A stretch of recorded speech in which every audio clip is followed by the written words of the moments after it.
Hi there, friends. I'm Dave Senior now. My job is to ensure you call 811 before you following special presentation by the utilities like natural gas and electric run just a minute.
The following is a special presentation.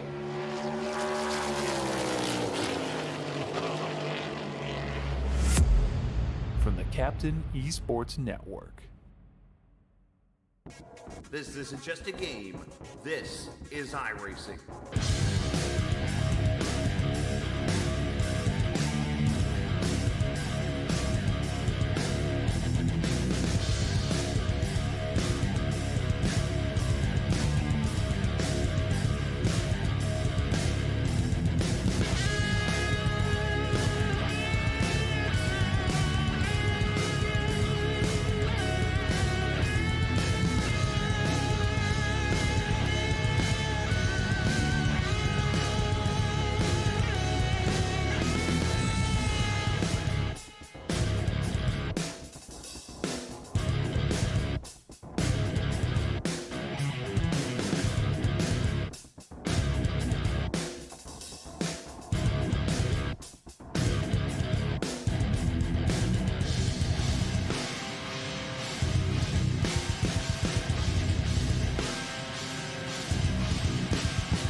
From Texas Motor Speedway, the Legacy version. We are back from our Thanksgiving vacation time and ready to go racing tonight. It is the NCA11.org Cup Series as we sit just 3 races from crowning a champion. And 2 things for sure tonight. 1, I got to get used to riding that bike again. It's been 10 days since I've been on the air. I got to remember what I'm doing here. But 2, we're going to be in for some fast speeds and good racing here tonight, just like we were back in April, the last time we ran here at this virtual Texas Motor Speedway. I'm the captain. We welcome you in on this Monday evening, first Monday of December 2nd. And we're ready to go as the Christmas season is here. And we're ready to go for 134 laps here tonight, 200 miles of racing around this 1.5 mile speedway in Texas. This is the Legacy edition, once again, not the newer version. That was done just a couple of years ago. This is the older version with the bumps and the 24 degrees of banking on both ends and so on and so forth. So here's what we got coming up here for you. We have at least 25 cars going to be taking a green flag here momentarily, and we are going to be starting pretty much to say this person's eliminated out of the 10, pretty much racing for the championship right now. Here is where we sit with 3 races to go tonight. Mathematically, everybody's still eligible for the championship, at Kevin King with a 6-point lead over Justin Fuller. Chad Coleman there in third, Justin Mons, Wesley Donaldson. Your top 5, of course, coming off a Richmond race that was very, very fun to watch. And, of course, a Dover race that was really good also that we ran at. So we've seen some pretty good races here the last few weeks on the Sim500 NC811.org Cup Series schedule. Yeah, I said Richmond mistaken. I meant Dover, obviously, and Chicagoland, obviously, the first race of the season of the final rounds of the playoffs here, as now we get ready to start the third race here at Texas before we get to Iowa, and, of course, finishing it off at the Homestead Miami Speedway here in just a couple of weeks. But that is where the points sit right now. Josh Parker, 46 back, but still mathematically could get himself in to the battle for the championship, but right now just 46 points back. He's still got a shot, but he's got to fight a little bit for it. All right, time for the qualifying, which is presented by NC811.org. Always remember the call before you dig with NC811. Is everything still the same as you see down there in the bottom of the screen as the cars get out here on the track? Basically, if they're in the green, that means they're on a fast lap. If they're in the yellow, that means their speeds aren't quite up there, or they're running slower than their previous lap. And then if they are in the purple, that means they are on pace for their fastest lap of the session. Let's see who gets to be our first car of choice here out on track, as I'm trying to get the cameras to cooperate with me here, and they don't want to. So we're going to pick one myself. Let's go to Mike Kelly, who's in the Eagle One. Well, now it's swapped back to Miller Lite car. He was going back and forth between what paint schemes he wanted to run. As Bentley Glazier takes that Mountain Dew number 25 car to the pole with a 2985. Let's get you some race audio as the car is out here on the track. Nelson Rivero, 29.6. He is on the pole now. Some of this, I have to share, is like a number of the night type of thing. The other part I'm going to share with you is the track record around this Texas Motor Speedway. Now, in the next-gen car, it is a 2957, and that was run by Mark Jorgensen back in April. And, oh, by the way, that just fell as well. That fell again as Justin Fuller, 2944, puts the fastest lap up in the next-gen car here at Texas as he outruns Nelson Rivera, who is second right now. So, great lap for Fuller. As I mentioned, Mike Kelly out there on track right now. Justin Mons, another playoff driver. He's heading down on track right now in the number 41. Pedro Mojica slots in with a 29.42, and then a 41 from Jorgensen. He goes to the pole on lap number 2. So great lap from the 88 car as he goes P1, 29.59 for David Comstock. Here's Anthony Calantoni on track as Tyler Dalton completes his first lap. And Tyler, this is that number of the night, I tell you. 244. You might wonder what that is. Well, that is the number of career poles Tyler Dalton has in this number 19 car in Sim500. 244. You might wonder, where's that coming from? Well, that was with an old wheel. He has upgraded his wheel equipment now and runs his first race tonight with a new wheel in 29.41 with an 8. He misses the pole by 2 100ths, or 2 1,000ths, I should say, on his qualifying lap. So a great lap there for the 19 car, but just a little off, unfortunately, from the pole here this evening for the 19. Still a great lap, and here comes that winner just a couple weeks ago. On track here after his win at Dover Motor Speedway, his 18th win of the season. Kevin King, 6-point lead as he paints that bottom, trying to beat Jorgensen's 29.42. Car looked real smooth as he runs down the back straightaway. He's in the purple. Little blip of the throttle right here through 3 and 4. And we'll see if this Rev Grips Chevrolet number 29 car can do as he crosses the start-finish line.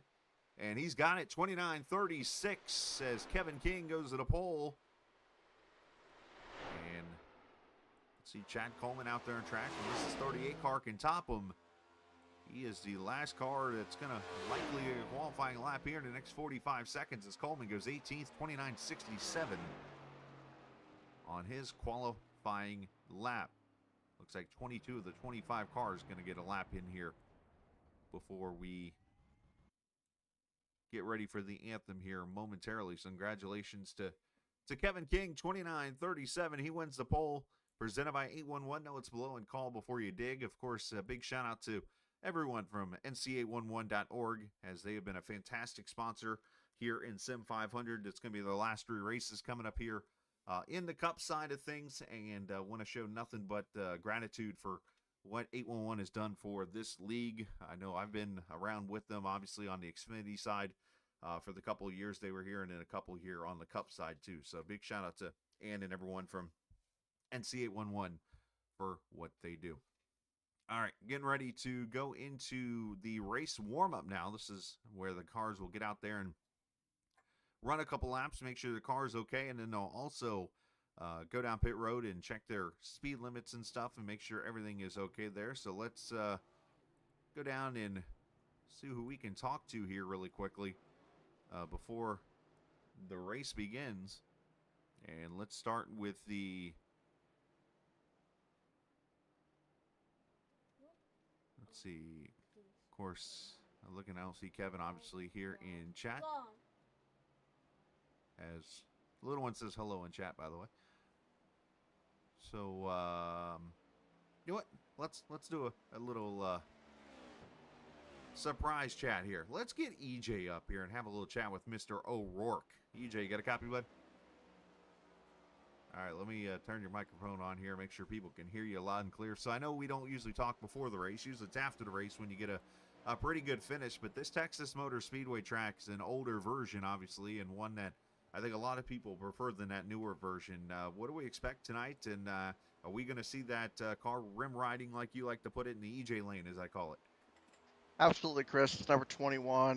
Units, portable storage, Global Enterprises, Toyota Camry. We're going to be rim riding that rip tonight. We're going to be up there paying bills. We're going to be up there kissing the bricks. Going to be up there paying the boards, ripping the boards, whatever you want to call it. But we'll see. We're going to do our best up there, and we're going to burn the rubber out these Goodyear Racing slicks, but we don't care. We're going to try to get up there and have some fun.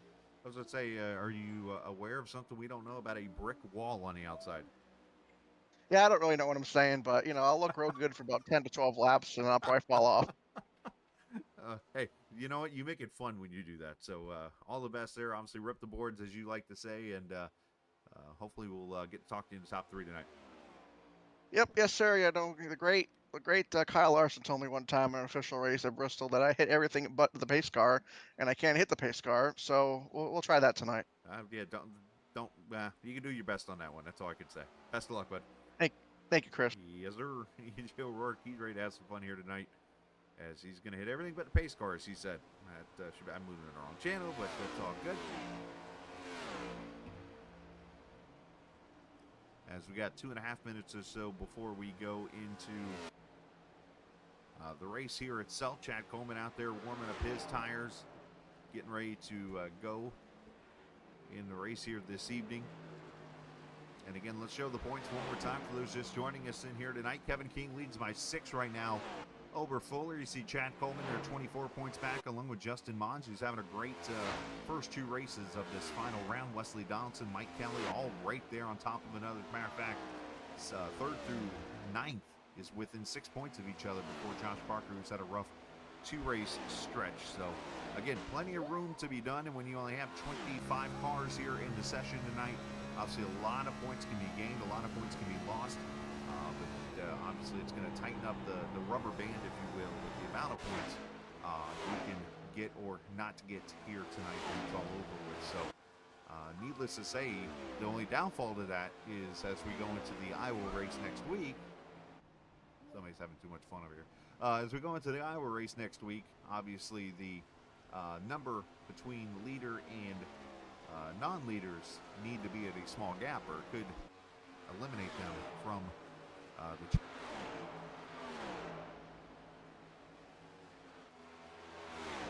chance to win the championship when it's all said and done.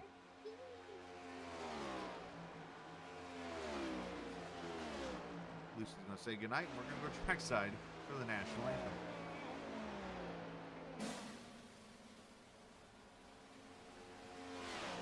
Oh, say, can you see by the dawn's early light what so proudly we hailed at the twilight's last gleam, whose broad stripes and bright stars through the perilous fight o'er the ramparts we watched were so gallantly streaming, and the rocket's red glare, the bombs bursting in air, gave proof through the night that our flag was still there.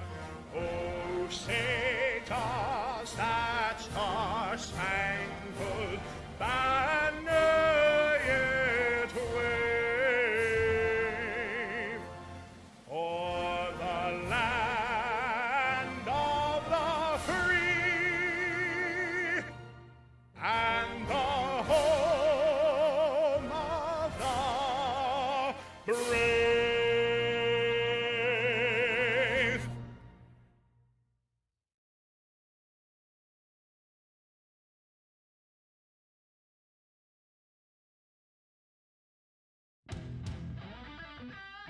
All right, 25 cars ready to go racing here at the Texas Motor Speedway.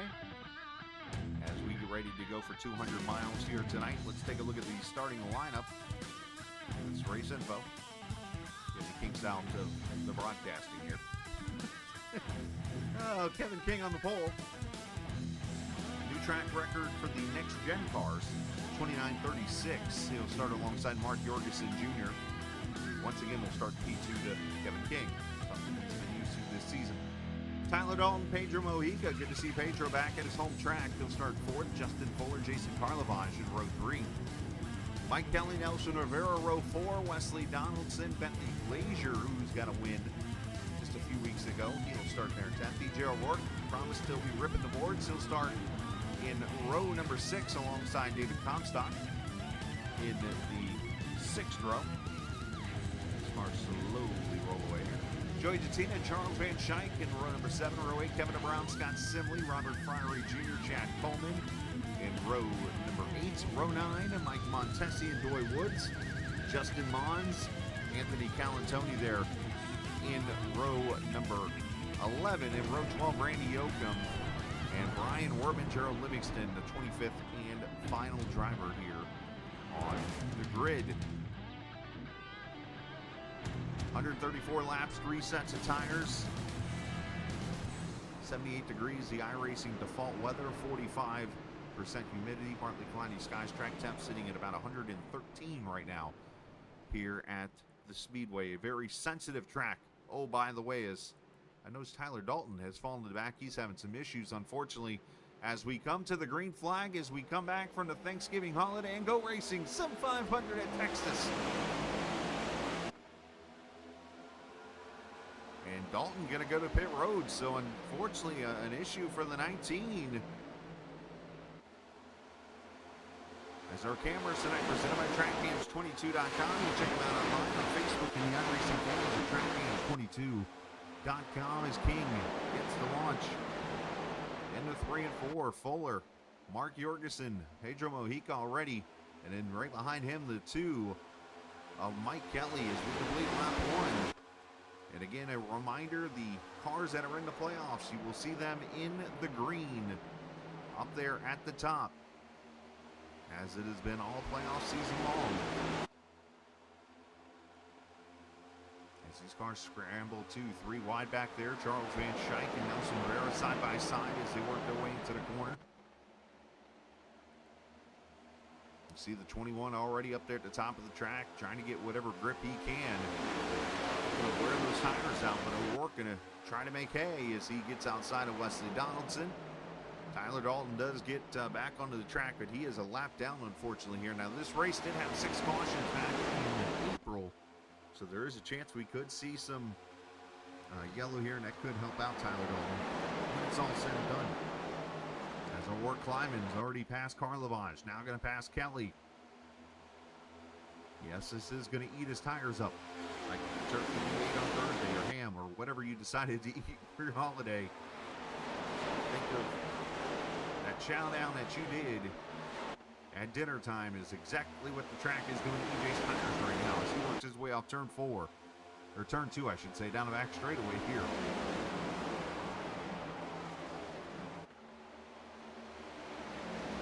He's moving at such a fast pace that even his car is blinking out now.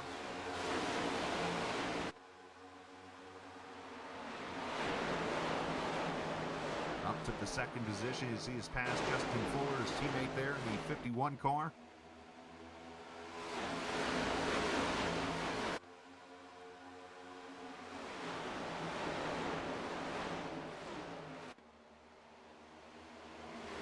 And all the way from the 11th position to the outside for the lead. Here he comes, EJ O'Rourke. He predicted he was going to do it. Took him 6 laps to go from 11th to 1st. And again, wearing his tires so much, he's blinking.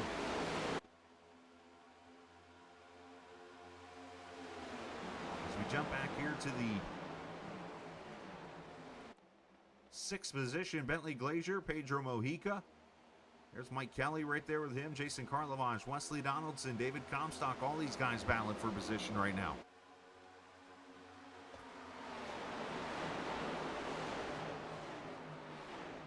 See that O'Rourke has moved out to the bottom lane as he tries to protect from the 29 who's got to run down the straightaway here. Makes you wonder, did EJ burn his tires up in all of 6 laps?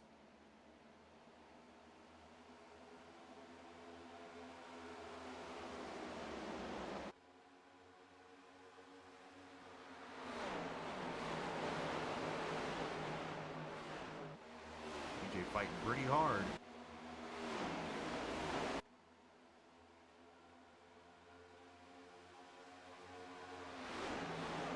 Let's see if this actually helps me out a little bit here. Forgive me, I'm actually working on some audio settings right now. See if that got me any louder. EJ holding on right now.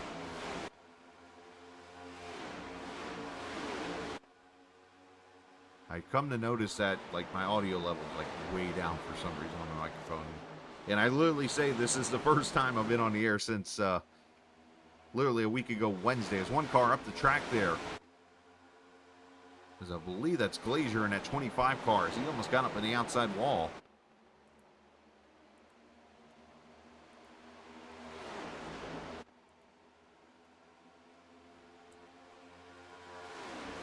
As we complete the 10th, oh, I just blew your eardrums out.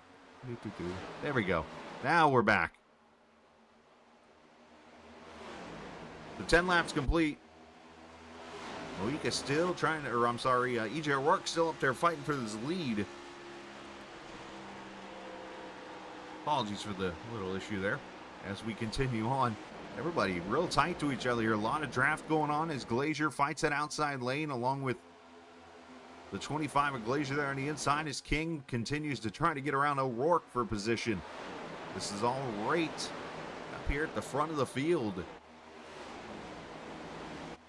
Now, Tyler Dalton officially is 2 laps down right now, so he is going to need a little help from the caution to get himself back on the lead lap here, but he is easily the only car a lap down right now in this race.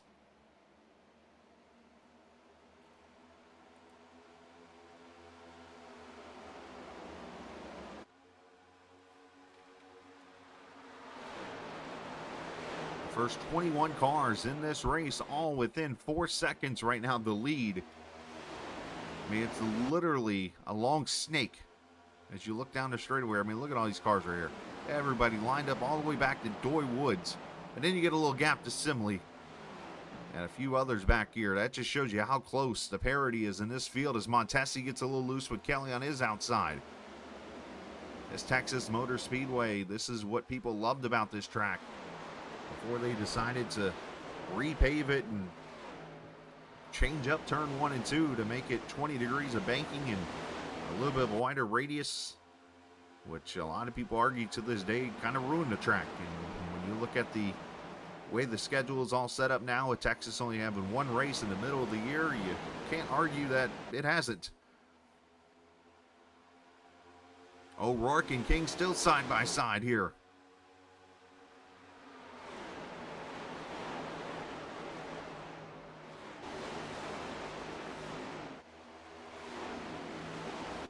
A big thank you, big shout out to all the viewers hanging out here this evening. I know it's been a little bit of time since we've been on the air, but we're back, and hopefully you guys enjoy the broadcast. I see Miss Weeks saying hello in chat. Hello to you, Miss Weeks, and hopefully you're doing well.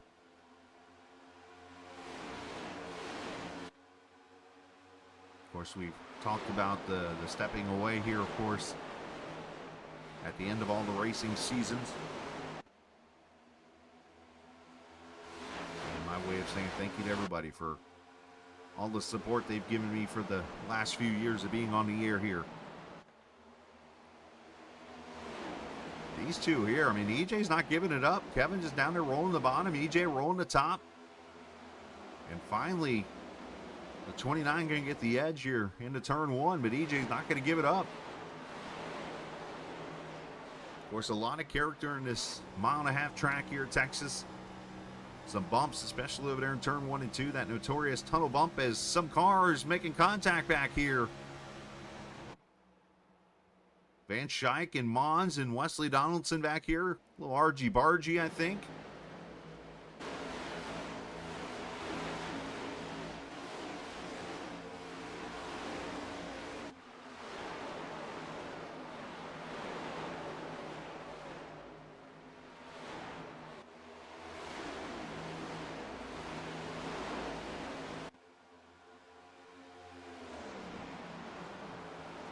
So this being the 4th straight race now that has been ran at the Legacy Texas Motor Speedway, as the league has chosen not to run the new Texas. Not sure we'll see it on the 2025 schedule when it's released.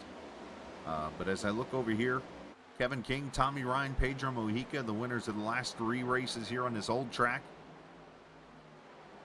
And of course back in 2019, prior to 2023 was the last time this track was ran, and that was before the repave, I believe, was brought into iRacing. But the good news is the caution number is usually pretty low at this track. 2 back in the spring of 23, the fall of 23 had 1, and then 6 back in ZJ O'Rourke off the pace now. Not sure if he got out of shape or what's going on with that 21 going free falling to the back. As for second, here comes Jorgensen, who's been doing a lot of scouting of that 29 car. Trying to get the second position there from Fuller. Kevin Brown up to 3rd with Mojica and Karlovage.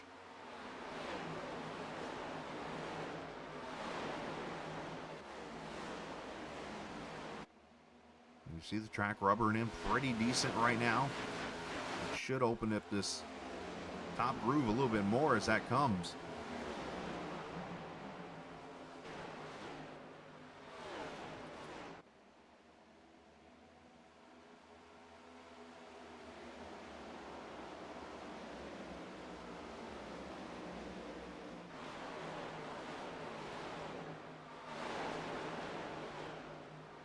It's 21 complete. You see Calantoni and Mons back here. This is the 13th and 14th position. Charles Van Schaik right there with him in this turn 2 here at Texas. One of the more treacherous corners in racing, at least on this old track. How the banking falls away from 24 degrees to flat.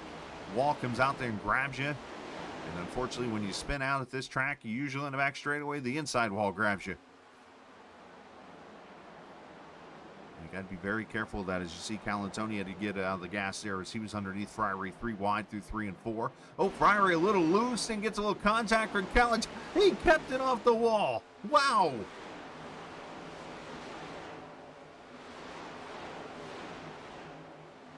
What a save by the 77. He is going to need 4 tires and some underbritches likely.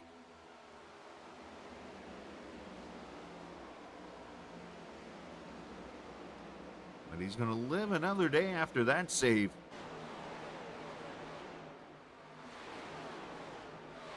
Then we get another look at this. Robert Friary with a glove save and a beauty.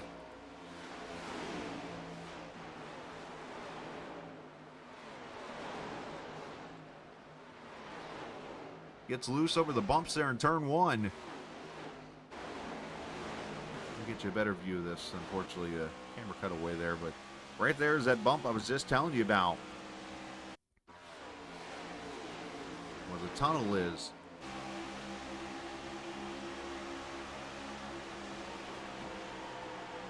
Here it is. Right there. You see how the car just gets out of shape. And I mean, if he edged the wall, he barely did right there.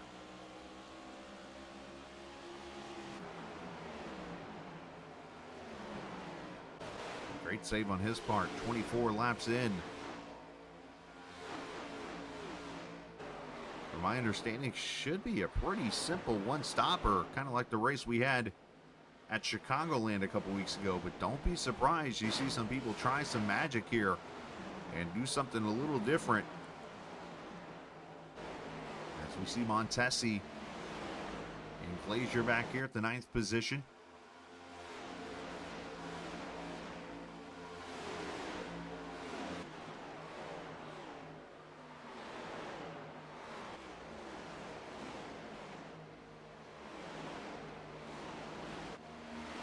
As King leads by a half second right now over Jorgensen, who's got 3/10 over Fuller, who's got 4/10 over DeBrown, and about only a 10th between Kevin DeBrown and Pedro Mojica, so we could see a battle for 4th coming up here momentarily, but these guys back here are putting on a pretty good fight. Around the 8th position. As we jump up here, is the 58 and the 93.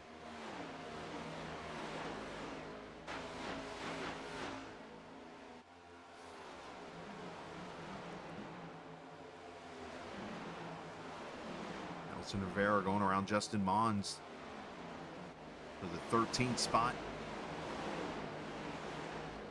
Talking to Calantoni just before the race, obviously he made a kind of joking comment. He's got that New York Giants, the Talking Giants paint scheme. Of course, John Boy Media and the Talking Giants podcast in the state of Texas, right outside of Dallas, obviously the Fort Worth, Denton area. Like, hopefully I don't get stomped around like the Giants did in Texas this year. Or against Dallas, I should say.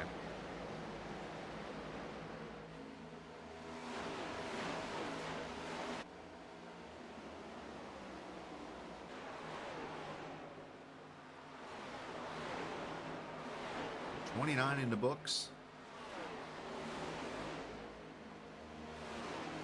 134, it's a little over 100 laps to go. Cars almost getting the outside wall there. Of course, some of these cars didn't get a chance to run really a green flag run of that long throughout this race, so you kind of wonder now how that's going to play a role with the setup in this car, how tight it might get or how loose or whatnot, but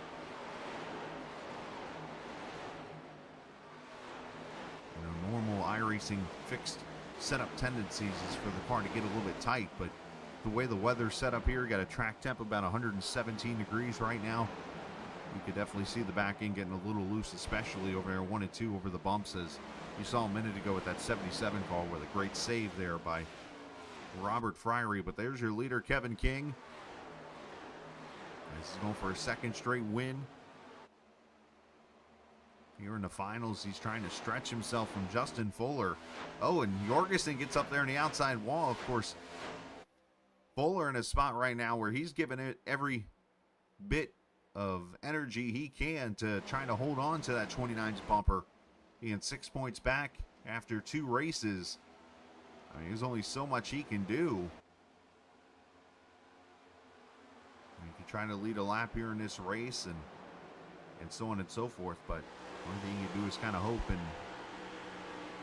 keep on running laps and battling. Anything can happen in a race at any time.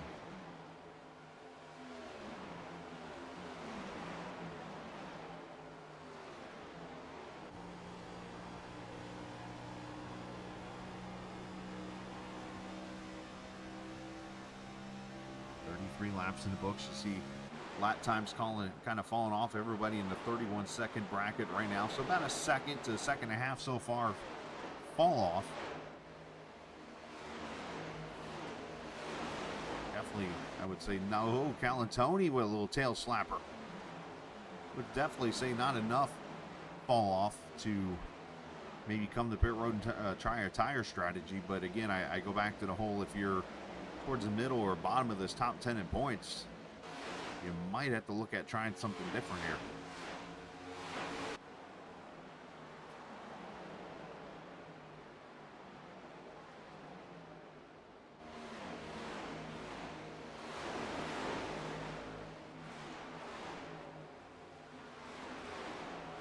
With 34 laps complete, we're going to step away for a quick break, come back and get you more racing here from the Texas Motor Speedway virtually on iRacing, the Legacy Edition, oh, by the way, as you're watching Sim500 here on the Captain eSports Network. This tree is going to look great here. Did you call 811 to protect your underground utilities? I can't wait to see these roses come up. Dig, dig, dig! Wait, we forgot to call 811. Before you dig, make sure you can. Call 811 to know what's below. It's up to all of us to protect the ones we love.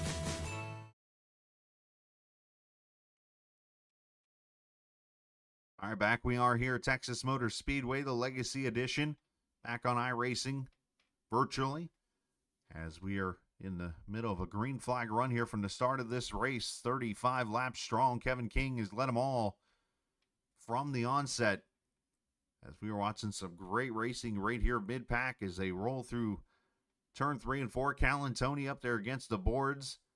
Got Chad Coleman, Charles Van Schecken. He might have gotten too high there and gets into the outside wall. But going to continue on here.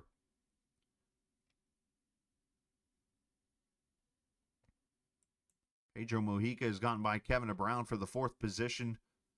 While that's all going on, and now Carl Lavage going to put the pressure on the 93 car.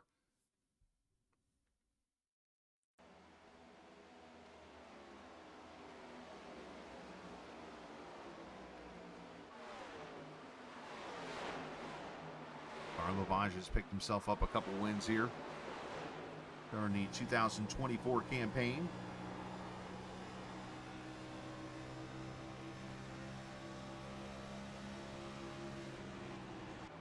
As there goes Jason to the inside. He'll get by the 93, so move him up to the 5th position.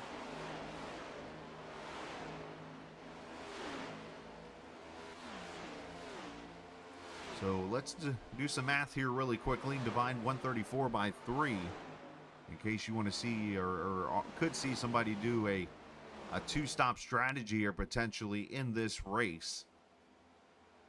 And the quick math off of my head would have about lap 45, 90, and then 135, which gets you the finish of this race. So I would say here in the next 6 laps, you're going to see potentially, usually there's 1 or 2 cars that will go off strategy and try a different move here. Of course, at the rate that these guys are racing right now, chances are we're not seeing a yellow here for a little bit, but again, as I said a minute ago, anything can happen anytime in a race like this. You have the tight battles and great racing that you're seeing right now as Van Scheik almost gets the outside wall.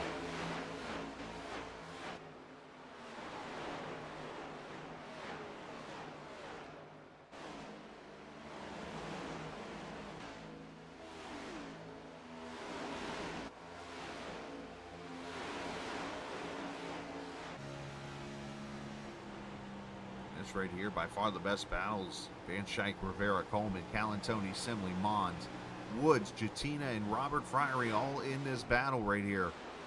I mean, it looks like Calantoni got close to the wall again as Simley and Mons take him 3 wide. He's going to fall back into the clutches of Doy Woods. But Calantoni not going to give it up. Going to try in the middle again. 84 is unfortunately struggling a little bit here.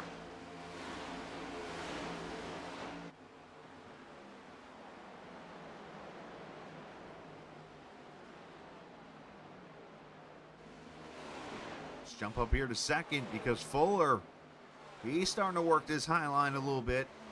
Oh, gets a little loose over the bumps there. There's a bump in 3 and 4 that I haven't talked about yet. And I think he just found it. Up towards the top groove, middle of the top groove, there's a bump in turn 4 that will get your car upset. And I think that's what you saw in the 51 there just a minute ago.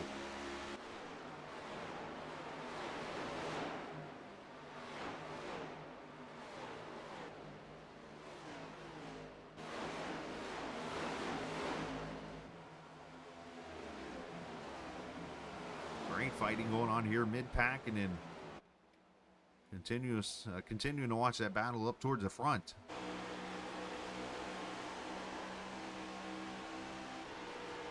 Oh, I think Jorgensen finally might lose the momentum here as Montesi to pit road at lap 44, so right on cue. There's your first car.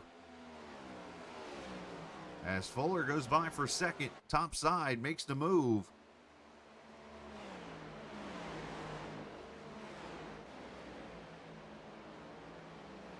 So should be 4 tires and fuel for the 4 car.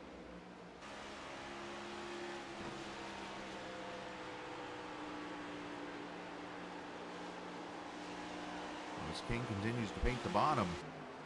See Fuller going to the top, and now E.J. O'Rourke is back at it again. The yo-yo that is E.J. O'Rourke, to the front, to the back, to the front, to the back. It's almost like he had to go to the back and kind of sit down and rest those tires up a little bit.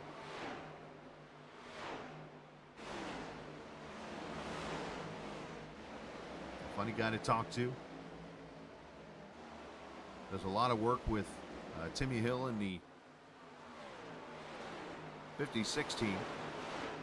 Of course, one of my favorite movies of all time, of course during the Christmas season, is Home Alone. And Home Alone, of course, the famous movie about Macaulay Culkin, who is playing the role of Kevin McAllister. And of course, we all remember when Kevin's mom yells, and in comes Kevin England, as we say that. Where have you been, Kevin? Kevin had a late plane ride here to Texas. He was flying a certain company that starts with an A that always says a late flight. Yeah. Kevin, welcome in. Oh. Hey, thanks for having me. Hope it's going okay. So far, so good. Clean and green as we're 45 laps into this race here, watching EJ do the yo-yo run, as we call it, the back to front to back. And now he's in this middle of 3 wide battle here. But this Texas track, Kevin, I know it's a favorite for a lot of us, including yourself here, as this old school track puts on some great racing. Yeah, there's something very comfortable about this racetrack for a lot of drivers. They just like the way the track feels, the way it drives, the way you get down into the corner, and the way the car hooks up. They prefer this racetrack, even though it has an awkward turn 1. That's what's fun about it. That high line over there in turn 3 and 4. You don't always have to be a bottom feeder. These drivers, they understand that they can pick and choose the lane that suits them to get around this speedway. Yeah, right now, speaking of that high line, a lot of cars getting up there now as these tires wear out. You see O'Rourke up there. Mons is running up there.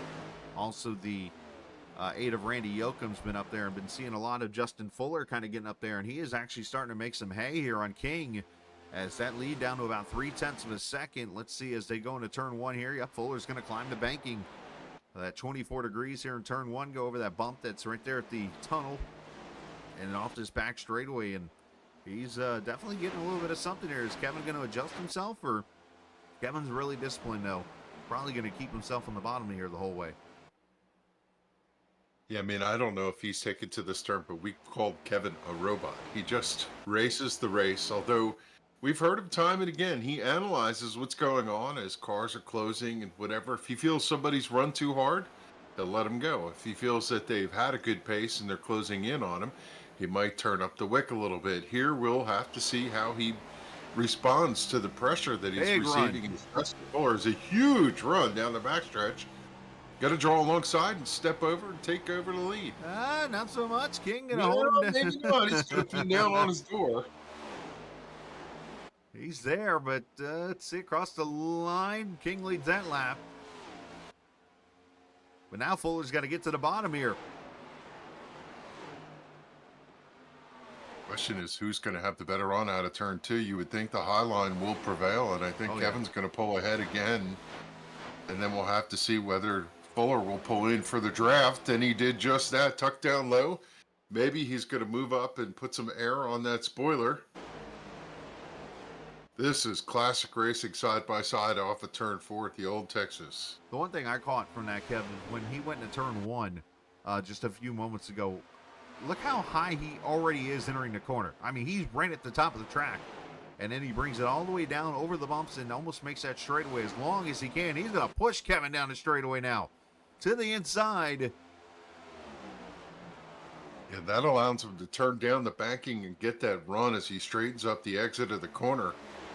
The draft will pull him down the back straightaway, but he hasn't, lap after lap, seen the ability to pull alongside and get the nose out front. He really needs to be nose forward here in turn 1, although he dives down the banking.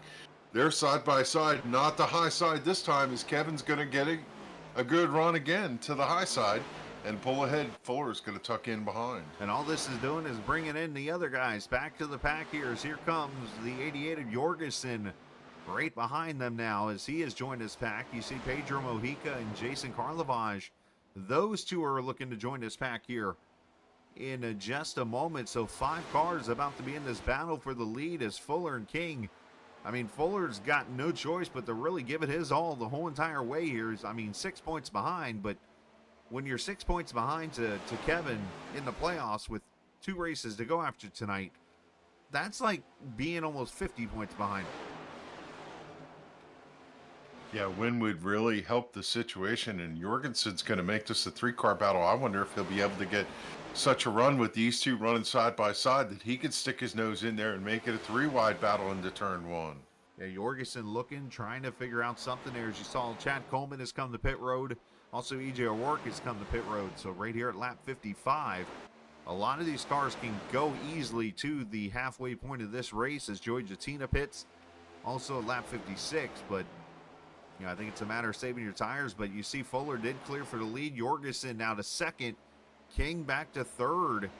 And is this a matter of King just running his car to pace, or did he actually burn up his tires here potentially?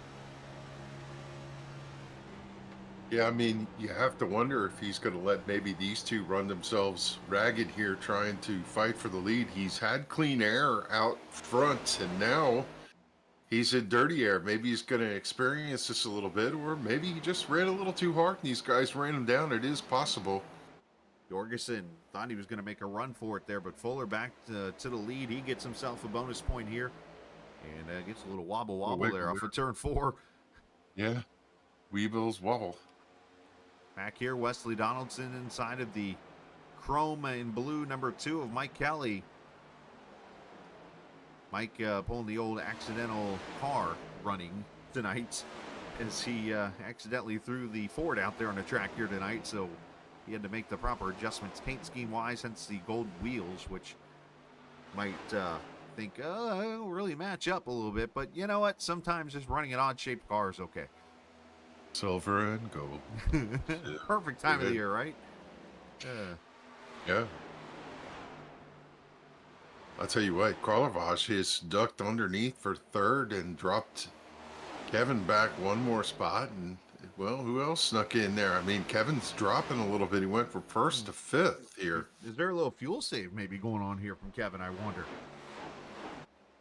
Because, I mean, Kevin's not one you could say he's going to burn his tires up. So that's kind of why I'm like, maybe this is something to back off a little bit and get to make sure you can get those next 7 laps in, get to the halfway point, lap 67, and get to pit road so that, you know, you got what you need to make this that one-stop race to the finish here. So I wonder if this is more of that play coming in. Yeah, it was Pedro Mojica who had snuck around him, and then Kevin got back alongside of him. Now Pedro back into fourth and trying to run down Karlovaj for third, as up front it continues to be Fuller with Jorgensen dogging him coming across the stripe here to finish lap number 60. Of course, in Mark's mind right now, he's like, dude, I've had to do this to Kevin all season long, and now I got to sit behind you? Yeah. Yeah, behind that, it's kind of conveyor belt racing, so we don't believe we're going to see anything along the line of caution, so to speak. But, you know, one of the things we got to keep in mind, Chris, is when those drivers go to pit road and have fresh tires, the amount of speed that they're carrying when they're working their way back around everybody, they have to be really careful and mindful that they don't run anybody over. Yeah, you got to run a pace, but you got to be aware of how much faster you are than the, you know, we look at E.J. O'Rourke just ran a 29.86, and he's a lap down right now. And you got cars out here running 31s to 32-second laps, so the tires are really starting to fall off now, speed-wise. So you got to be aware that these cars are going to fall off, and you don't want to be tempted, like you're easily invited to do here, and overrun your car early in the run with the newer tires, and then all of a sudden you got nothing left later in the race. As we watch Simley to the inside for 9th on Comstock. Simley got this long run car rolling all of a sudden here. He passes Comstock, rolls right to the inside of Kevin Brown. So this 12 car, I think a lot like that Dover race last week, if you remember correct, or 2 weeks ago. He had a car towards the end of that run before they pitted. And then here comes the freshies up here with Chad Coleman. Watch this. Hey, you thought I'm fast. Bye. Yeah, Chad Coleman's just been a rocket since he put those tires on. He was the driver I was watching with the speed he's been carrying. It's just astonishing how fast he is. He almost looks like he's running the big block modified against some small blocks out there. Oh, the old, and you say the big block. Are we talking oh my gosh, I can't believe I'm losing this in my head. The old, Hutter. It's a Hutter motor. Thank you. I was trying to think of the motor size in my head here, the cubic inches, not the 350, but the, not the 350. You're You talking run about it is that the 454 or the bigger. Okay, I was thinking the 6. Isn't there a 610 or something like that class? Yeah. 510 sprinters. Hey, there you go. EJ going by, so you see the fresh tires working here as Bentley Glazier comes to pit road. As we're 2 laps from the halfway point. Jorgensen, by the way, has gone by Fuller for the lead. So, and Fuller shuts the door on Montesi. Yikes! And here they come 3 wide. Always. Oh, no. Oh, Oh, there goes Jorgensen almost into the wall. Oh, no. Montesi. Montesi, he's got a horseshoe shoved the wrong way, I'll tell you. Both of them got loose, and Jorgensen got tangled. He's going to lose the lead. That could have been catastrophic for Jorgensen, though. The fact that he drove through that.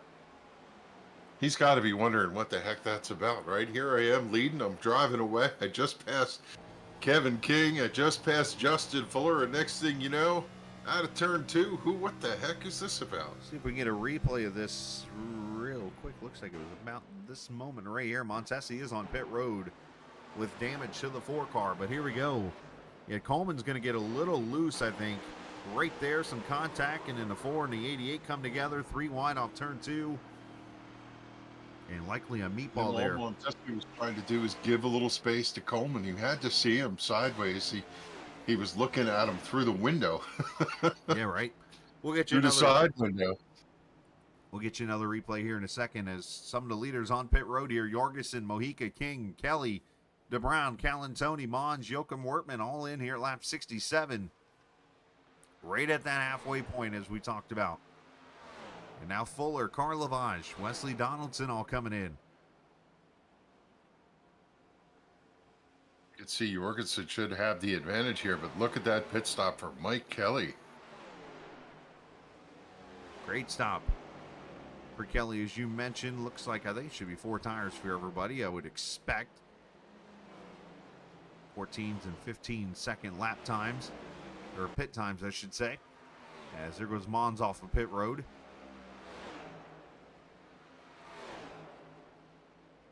Mons a 21-second stop.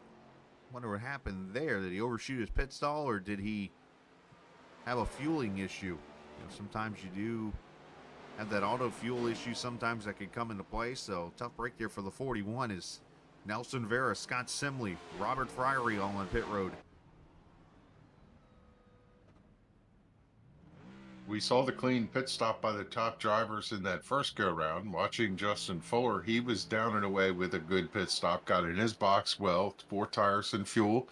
And once the Goodyears were bolted on, he was down and away. As here comes Comstock to pit road, EJ O'Rourke, and this will be the first car to inherit the lead. EJ pitted at lap number 53. And will inherit the lead. He'll have 1.7 seconds over Chad Coleman. Joey Jatina will be third. Gerald Livingston in the 4th position, and then Justin Fuller will be your top 5. Let's go back to this lap 65 incident that we talked about. Didn't get you really the best of view here for it, so let's go back to it with Montesi, who has since taken his car behind the wall. But right there you see where they get loose, and I think Jorgensen just, the car sliding up. I mean, you got to remember, this track falls off right there. That goes from 24 degrees of banking to 0, and the car wants to literally, I mean, I'm trying to think of the best way to compare this, but it wants to take off to the right because the banking falls off and lateral forces pull you. Yeah, you could see by that shot how well the pit cycle worked for, oh no, that's the 21. It worked for the 51 is what I was going to say. Justin Fuller has that about and lead, same color and paint scheme, so you'll have to forgive me, over Jason Karlovac, who's running 6, and I think when this cycles out, Fuller will be to the top of the stack, and his pit work was excellent as he rolls through turn 4 to the front, quote-unquote, straightaway, and he's got 10-15 car lengths over Karlovac. And Kevin King did not fare very well there. He is probably a quarter straightaway or more back, running in the 9th position. Yeah, King actually had one of the faster pit stops when it comes to pit lane time amongst the leaders, but when I looked up here at the guys that pitted at lap 53, 54, and 55, those guys didn't take as much fuel because they pitted 10 laps sooner. That's how they've gotten ahead, plus the fresher tires. But here's the thing that I think you got to keep an eye on, Kev, as we get into the second half of the race. If you're Fuller, if you're Karlovac, if you're Wesley Donaldson or Jorgensen or Kevin King, and you're the front 5 of the guys that pitted at lap 67 or 68, you kind of have to delete the front 5 or the front 4 out of your head. So you know what? I'm not racing them because they're likely coming to pit road a second time. Yeah, I mean, fair enough. They all understand from the ticker where people are. Right. And the one that probably suffered the most there in that round of pit stops was Pedro Mojica. Currently scored 23rd. Was held on pit road. I think he That's a sped speeding on penalty. entry. Sure is. Speeding penalty right there, 55-second stop. And So he finds himself currently 1 lap down in the lucky dog position, but at this juncture of the race, that's not a place you want to find yourself in after being top 5. And those just joining us. Right there.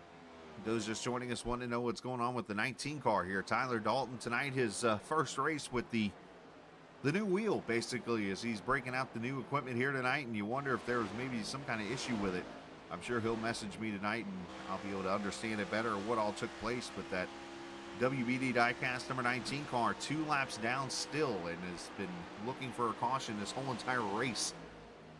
As unfortunately, not a good start back from the Thanksgiving holiday, as we have 3 races to go here tonight, and then next week at Iowa Speedway, and then finishing it off at Homestead, the crowned champion for 2024 in this Sim500 NC811 Cup Series is EJ O'Rourke. The Yo-Yo, Mr. Excitement, whatever you want to call him. He is leading this race. He went from 11th to 1st in about 6 laps. Went from 1st to 25th in about 2 laps. And is back in the lead. Yeah, when it comes to short run speed, EJ is up there with just about anybody in this field. He and Kevin DeBrown come to mind, and EJ can come from nowhere, run unorthodox lines, and really move through, especially on some super speedway stuff. He's Dale Earnhardt-esque in that manner, but he can really abuse the equipment. As Mike Kelly had just moved around Kevin King, sliding him back to 10th. Now, I don't know. This is interesting to see. I'm wondering this 29 maybe is saving a little bit of tire here for the long run of this race. Maybe he did burn him off a little bit, which would kind of shock me because he's not one that you would think would do that. But hey, we've all done those kind of things before. We could be the best at doing something and we still make that mistake or whatever. So he's fallen back to the 10th position as of right now. But let's watch the battle up here for the 5th position because it is getting tight now as Carl Lavage has Fuller and Wesley Donaldson right here, 5th, 6th, 7th.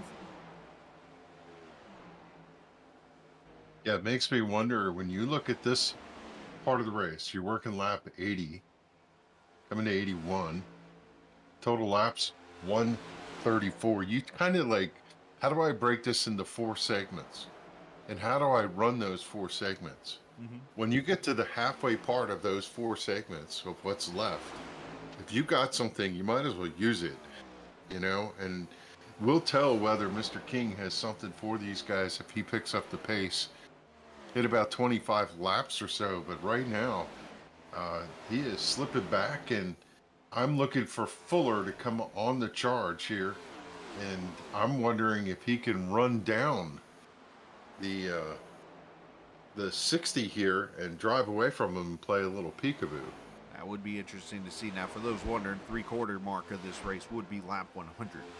Basically, if you break down the 33, 33, 33 mark, obviously with it being 134 laps, you do get a 34 lapper in there somewhere. So we'll see what happens coming up here at about 17 laps. If Kevin hits that switch to go, or if he's really struggling here tonight, and who's going to be the one that puts that switch on and rises to the top here when it's all over with. We're going to step away real quick. 52 laps to go in this race and get you back for more racing here in the Sim500 NC811.org Cup Series from Texas Motor Speedway, the Legacy Edition on the Captain eSports Network.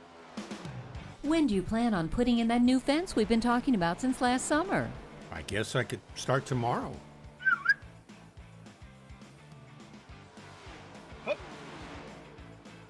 Protect the ones you love and protect your buried utilities by contacting 811 before you dig, either by phone, the web, or the NC811 app. Know what's below before you dig. Visit nc811.org to learn more.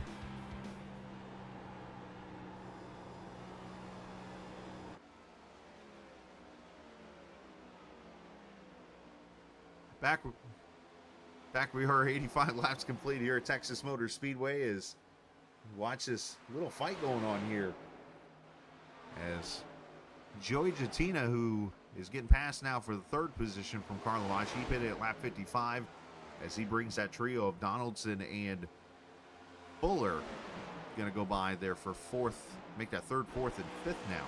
And Joey Jatina back there to the 6th position here, but 85 laps complete, 49 to go here. Hadn't seen a yellow yet, but that doesn't mean that could change because anything can happen here in these races, and Texas has been relatively clean. We did have the 6 yellows back in the spring race, and obviously tonight looking pretty good so far. And Jatina, he's waiting for a caution right now. I'd love to keep this track position. He just had a moment off of turn 4. The car was yawed out sideways. He had to step out of the gas and grab a little brake to straighten it out, and that's going to bring him back to Mark Jorgensen Jr., who's running 7th. He's going to slip underneath and lose 1 more position. Jorgensen Jr. didn't fare well on those pit stops, but I don't think he's gotten nervous yet. Right now, he's sitting back just a little bit, probably 2 seconds or so off of Wesley Donaldson. And I think slowly but surely he's going to run him down. He seemed to have the long flag, long green flag pace that is required, although I'm sure he'd prefer to be up there with them in their draft. Fastest cars on the track last time by. Chad Coleman, 31.46. And I take that back because there were a couple 30s after that. Karlovaj, 30.67. Fuller, 66. Donaldson is 66 there on track.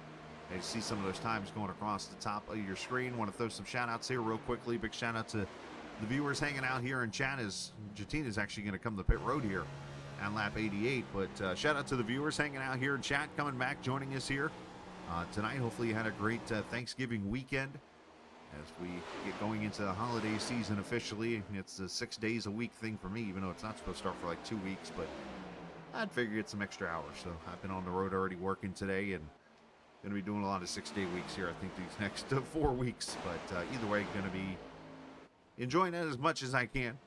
But appreciate all you guys coming back and hanging out. Big shout out to also 40 Racewear. Of course, 40 Racewear has a Black Friday special I know they had going on. And you can check out their website right now at 40racewear.com for shoes and gloves and different kinds of apparel. And a place that I notice is getting more and more sharper looking every single time I drive past it. MC Racing, of course, in downtown Fort Wayne. Appreciate Mark and his support there, showing the races on his screen there downtown. And hopefully if you ever get a chance to come into town, you can reach out to me or whatever. We'll get you hooked up with MC Racing there in downtown Fort Wayne. Great sim racing there in the city. Right across from a courthouse, so it's like the one time you can actually go racing in front of a courthouse and get away with it. Nice. Gobble, gobble.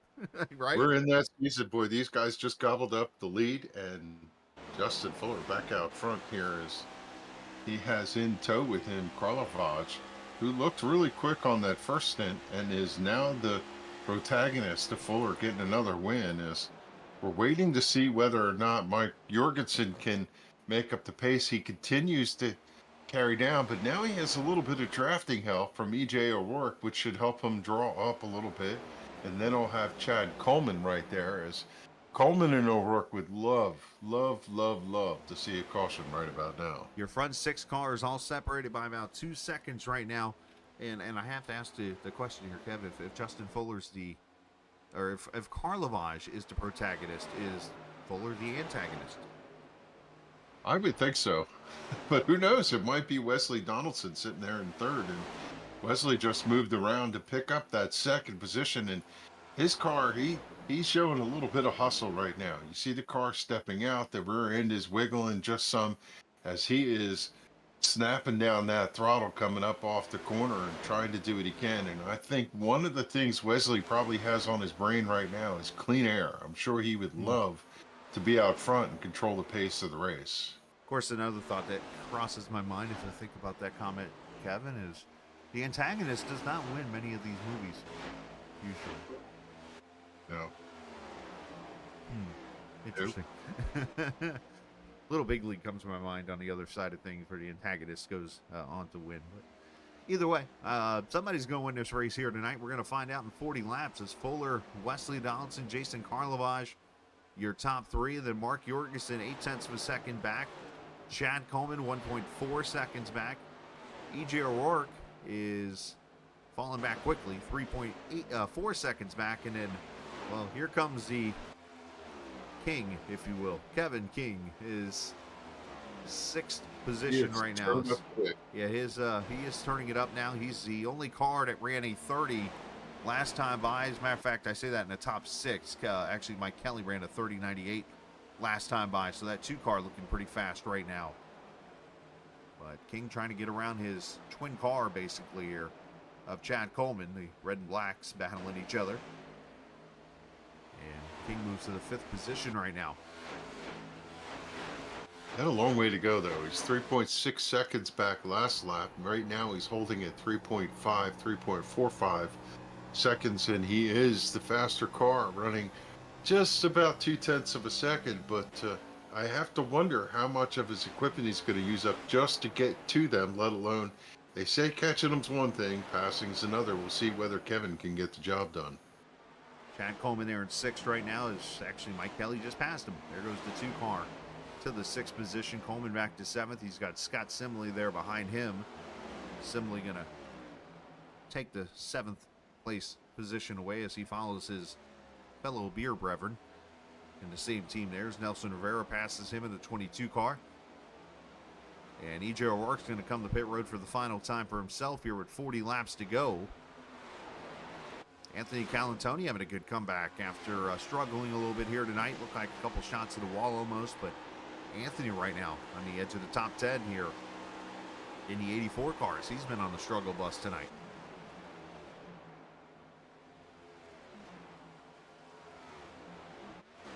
Fuller 2/10 out. Wesley Donaldson there, and you see Jorgensen has jumped into this little 4-car battle. Yep, run him down. E.J. O'Rourke coming off pit road. Chad Coleman. Going back to Calantoni, I was looking behind them at Robert Friery III, at Doy Woods, and David Comstock, some of these guys who usually show a lot of speed, Bentley Glazier and others. So the fact that Calantoni's riding in 9th right now and going forward, that's a good run for that 84. The Talking Giants Camaro needs a solid top 10-ish type run, and he's putting it together here tonight at Texas. Yeah, definitely. He's had his ups and downs this season. Of course, he went to victory lane back right on cue. He went to victory lane in Vegas, and some could say one of the bigger upsets this season. Obviously, in the 84 car when he and Dalton did the 2-tire strategy and outran King to the finish there.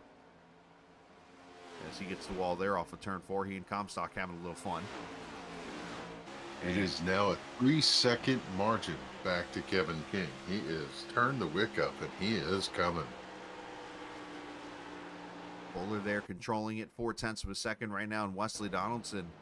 But the one thing about King is, yeah, as you said earlier, catching's one thing, passing's another. He's got to pass 4 cars.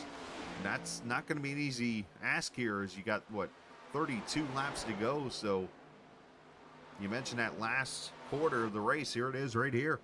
The last 32 laps. You still got just kind of updating those who pitted there in that early part of the stint at lap 55. All the cars have come to pit road, it looks like.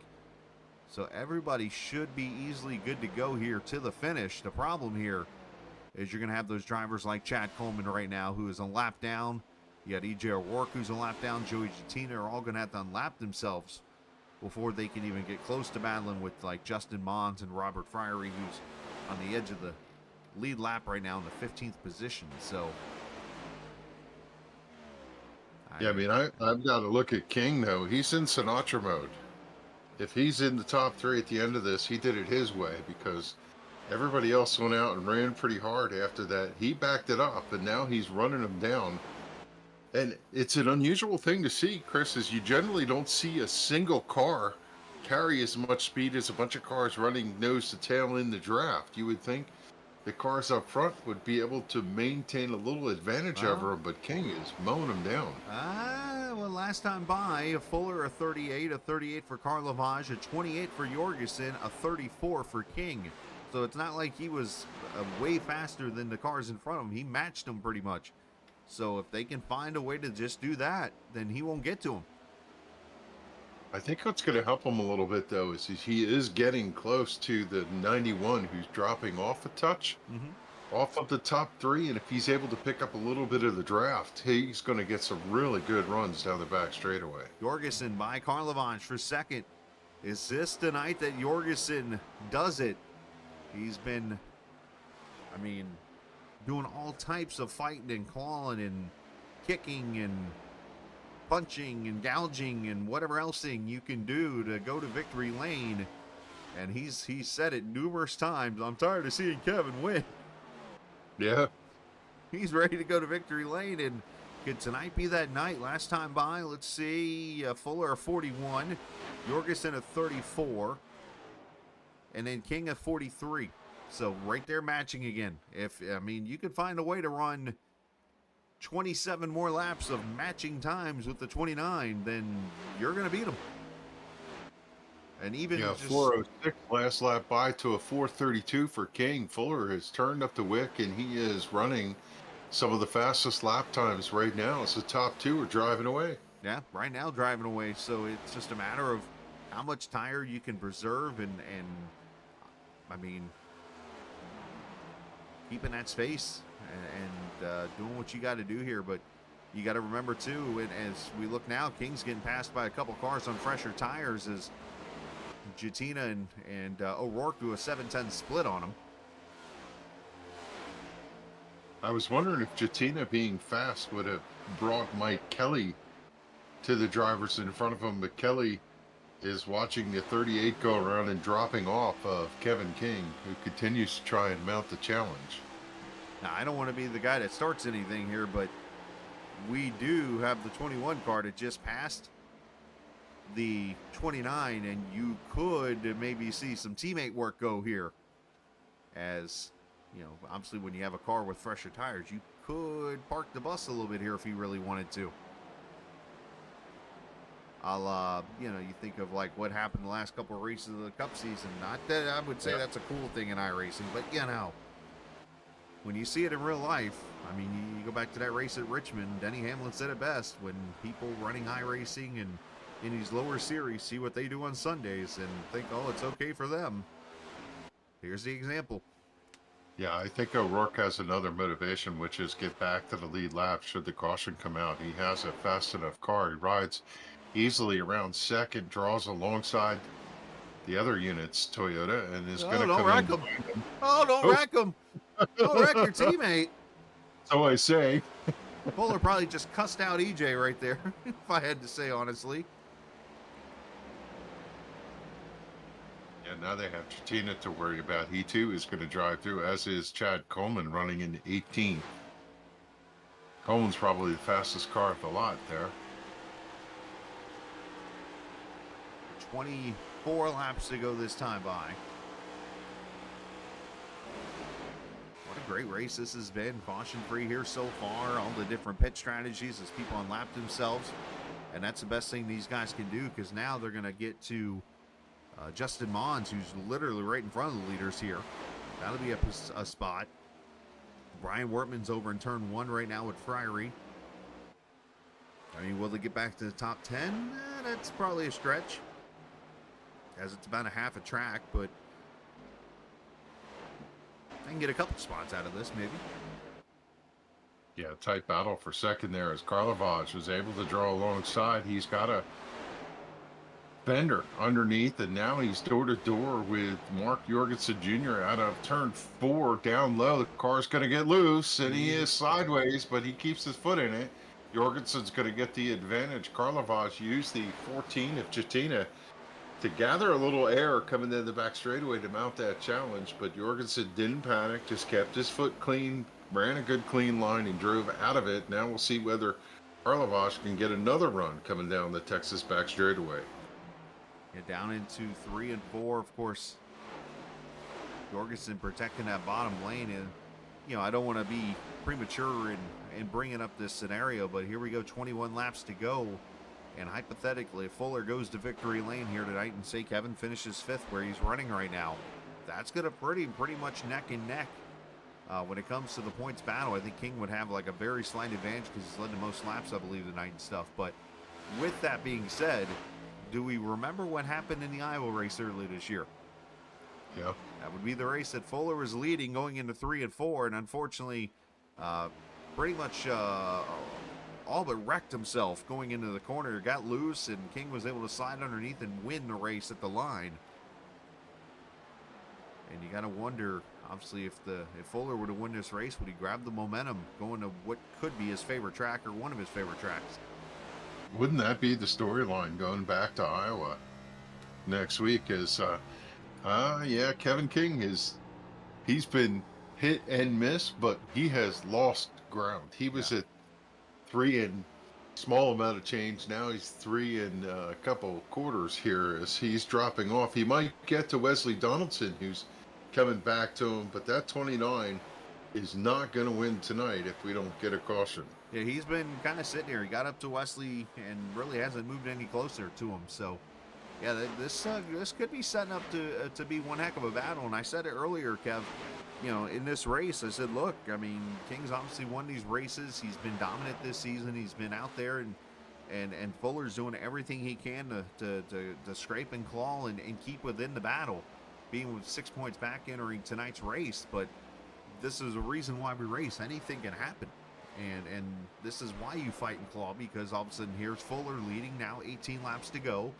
And then barring any kind of major mishap here, could be going to Iowa in 2 races to go within an arm shot of potentially winning a championship here or being within the range.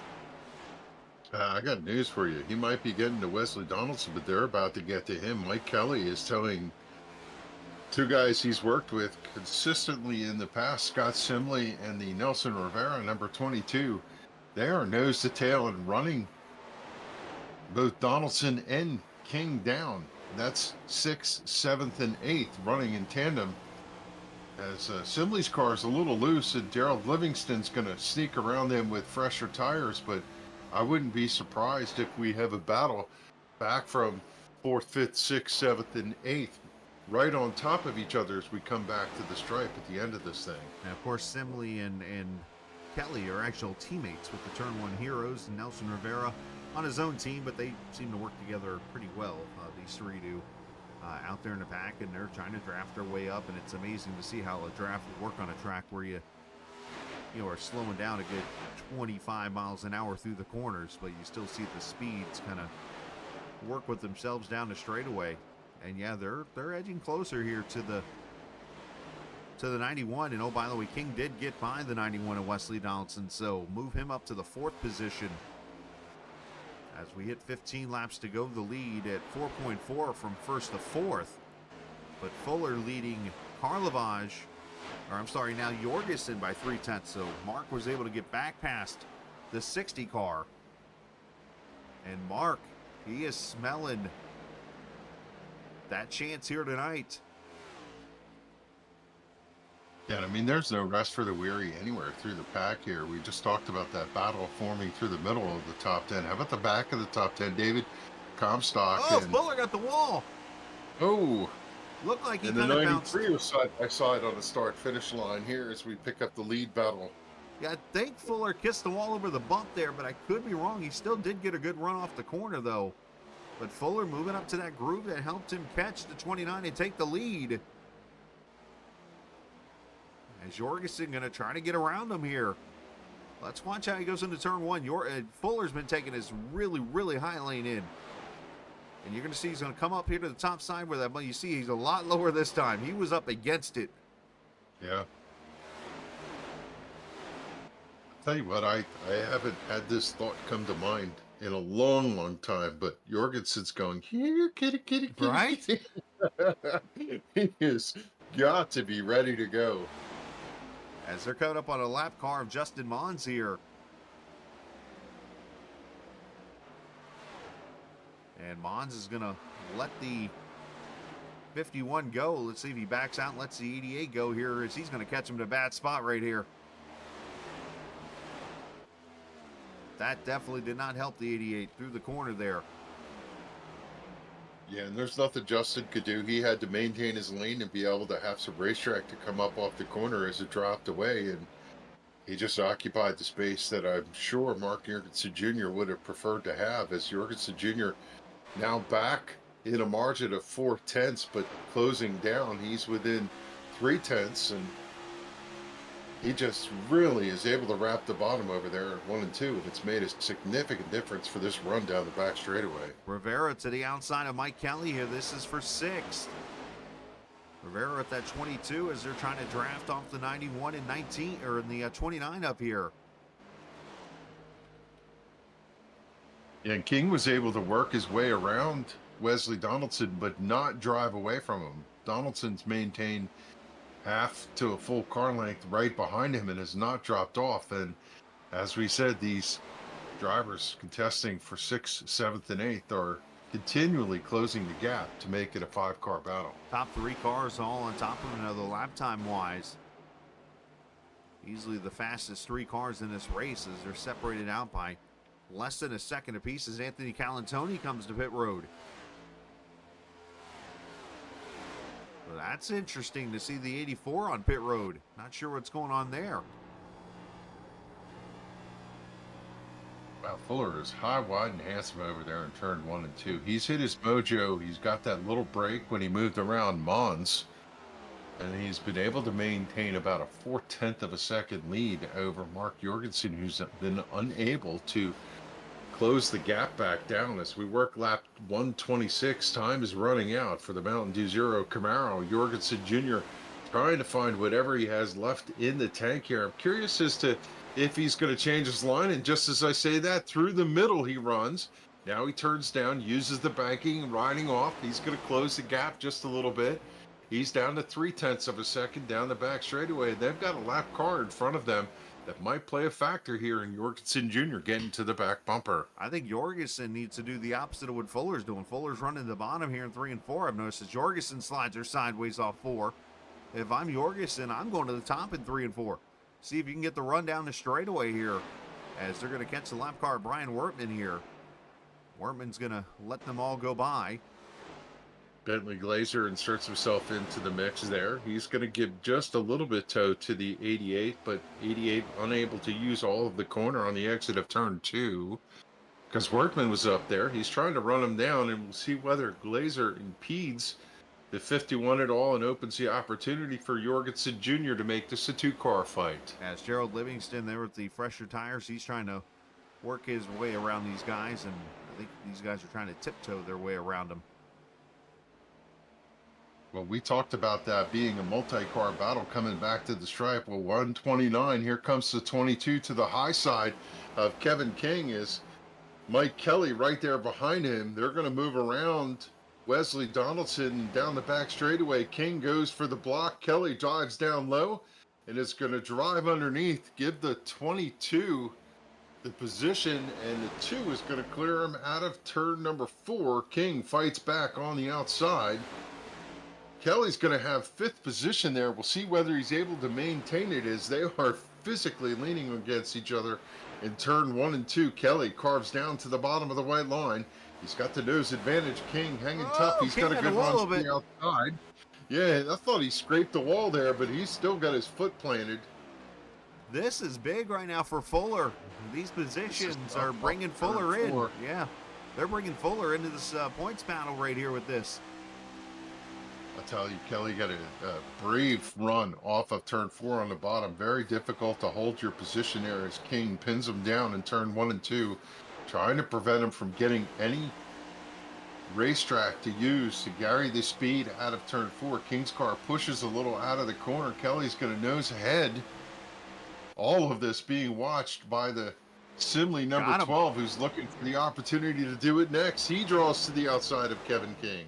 As Kelly clears, King slides up in front of the 12, and no, 91 just put himself in a wall there trying to miss the 12. As this fight goes on. Just had a moment over there in turn 1 and 2, got completely sideways. He is now more than a half second back from your leader here as the lap's clicking off. Jorgensen Jr., his car may have gone away to mount a challenge. Simley is taking his 6th position away, and boys and girls, we are going to have ourselves a battle, I think, these next 2 weeks. As two of the best. Here comes Comstock.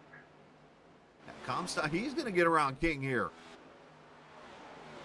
I mean, this is kind of shocking right here, to be honest with you, with what we've seen all season long. Yeah, King has been dethroned here in Texas. I would not have counted on this, given the exuberance he had last week of talking about how this should be a decent racetrack. I wonder if he got some damage somewhere along the line, too, because Arrow could hurt the car so badly. But David Comstock, man, that car is hooked up right now. White flag for Justin Fuller is for second. Karlovaj and Jorgensen almost tangle. Jorgensen gets crossed over by Karlovaj. Going to be side by Let's try to side. make it back here, boys. Come on. Can they get back to the line side by side? Almost some contact as Jorgensen outruns Karlovage, and Justin Fuller puts his name back in the fight for the championship with a win at Texas. Rivera, Kelly, Simley, Comstock, King, Donaldson, and DeBrown round out your top 10 as we close down here lap 134. What a hard-fought battle. Man, what a charge by several drivers. They pick up a bunch of positions right there at the end. Need I say that Justin Fuller might be the points leader going to Iowa next week, which there's something you didn't think you would say after this week. Like, Yeah, and O'Rourke came back to 12th position. Wow. With that late pit stop. So Justin Fuller picks up the win here and officially stamps his name into the fight. Now, don't get me wrong, there's still, 2 races for all 10 of these guys, but when you look at the clear-cut favorites, it is literally King versus Fuller after tonight, as, Kelly had a good run, but he was 20-plus points back. Coleman, unfortunately, didn't have the best of runs. Mons didn't have the best of runs. Van Schaik, Dalton, unfortunately, had his struggles, so you're literally looking at about a 2-car fight with 2 races to go as Fuller picks up his 4th win of the season here. And I know he's going to be a very, very happy camper about this, Kev, as we take a look at the final results. As Fuller wins it by 0.4 of a second over Mark Jorgensen Jr., as Jorgensen's going to be like, you're not Kevin. How'd I finish second? Jason Karlovage finishes 3rd, Nelson Rivera 4th, and Mike Kelly 5th. Scott Simley, David Comstock, and there's Kevin King in the 8th position. Wesley Donaldson and Kevin DeBrown finishing in the top 10. Doy Woods 11th, E.J. O'Rourke 12th. Chad Coleman 13th. Robert Friery and Joey Jatina gets himself a top 15 finish. 16th, the Bentley Glazier. Gerald Livingston 17th. Justin Mons, Brian Wortman, Pedro Mojica ends up top 20. Mojica with a penalty there on his pit stop, and that's what pushed him back to 20th. Charles Van Schaik 21st. Tyler Dalton 22nd. Anthony Calantoni 23rd. Randy Yoakum, Mike Montesi finishes 25th. And unfortunately, the final driver in the race here this evening that went caution-free. No cautions in this 134-lap race, and that's the first race, I believe, here at the Legacy Texas track. That, yep, in my history that I can see here, the 9th race here, first caution-free race that we have seen here as Justin Fuller becomes the 7th winner in the 9 races at Legacy Texas Motor Speedway. So congratulations to him on that. We'll talk to him and the other top 3 drivers starting right now with a 3rd place finisher, and that being Jason Karlovage in that 60 cars. He has himself a great run here this evening, battled all race long up there in the top 5, and Jason, man, great job here finishing in the 3rd position, ever so close there with that battle with Jorgensen, but nonetheless, man, a great run tonight. Yeah, appreciate that. Man, definitely super happy with that run. Wasn't really sure what to expect here with the old Texas. It's been a long time since I've been on the track, and never with this new car, so that was it was a good race. I mean, obviously we went caution free. Great job to everybody for keeping it clean, and yeah, that was a lot of fun. That was a good race in there at the end with Mark and Justin, and I feel like same thing as the end of the first run. I feel like I was a little bit better there in the long run. Right at the end, I just kind of ran out of time. Well, obviously, you and Jorgensen had that great battle, but talk about just the back and forth there, because at times it seemed like everybody was on top of another throughout the race there. It did spread out a little bit before the pit stops, but it just seemed like most of the race you were in a battle with somebody. Yeah, all the way to the finish there. I mean, we were all, under a blanket there pretty much right at the end. So, yeah, just typical fixed setup racing. We're saving our tires, trying to balance, going as fast as we could while not burning up the right front, right rear, and just trying to keep it balanced all the way to the end. And the second run, I went out and ahead of Justin. I got past him, and I was like, all right, I'm going to try to hold that spot there and try tried to start saving, but he was able to save a little bit more behind me. And then as soon as he got ahead of me, I think he burnt his stuff up a little bit trying to hold off Mark. So we were all just pretty much even there at the end. I felt like we were all sliding around. It was a lot of fun. Seemed like a lot of just, I mean, I guess the car, where I'm going with this is like, it seemed like at times the car would get tight, then you'd see the car get loose at times. Talk about that a little bit. It seemed like maybe some unpredictability, or was that more the driving styles? What were we seeing out there? Yeah, I think a mix of both. I think this car really, has a lot of downforce, and it's just really grip, and snaps loose. And I feel like it's definitely feeling that tonight. It was pretty tight on entry, and then through the center, I feel like I was cooking the right front, and then it's just kind of like you have so much wheel into it coming out of the corner that starts to get loose. So it was a battle to really not go full throttle out of the corners, even though you could, just to try to save that right rear, because you can really get that hot. And once that right rear got a little hot and it started to get loose out of the corner, it was really hard to, get it back together and get that tire cool again. Well, great job tonight, man. Congratulations on your top 3, and send some shout outs whoever you like to.